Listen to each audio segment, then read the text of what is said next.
Good morning, Sunday, January 4. Bukas pasok ka na ulit sa trabaho. Lalabas kami kasi may pipikapin kami sa Edmonton. So, o nga pala, simple tips lang pala, no? Kasi may nakausap akong Pilipino, kapitbahay namin. Kasi ito talagang sasakyan ko, nadudulas. Nakaraan nga, di ba, kung nabanggit ko sa nakaraang vlog, may bumunggo sa akin dahil nag-slide. Yung pala, sabi niya, suggest niya, lagyan ko daw ng something na pampabigat sa likod. Kaya yung spare na gulong na hindi naman ginagamit, all season, yun na lang ginamit kong pampabigat. Ito, pakita ko. Ayun, yung apat na yan.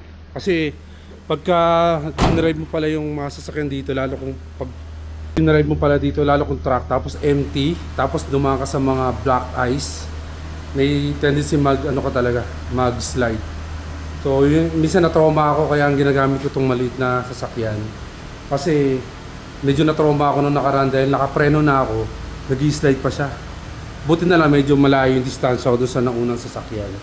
Kaya, yun. Kaya, tip lang yun. Kung halimbawa may mga gamit kayo mga malalaking sasakyan, lagyan nyo ng something na pampabigat sa likod para hindi kayo mag-slide. So, tatay ko mamaya. Yun lang.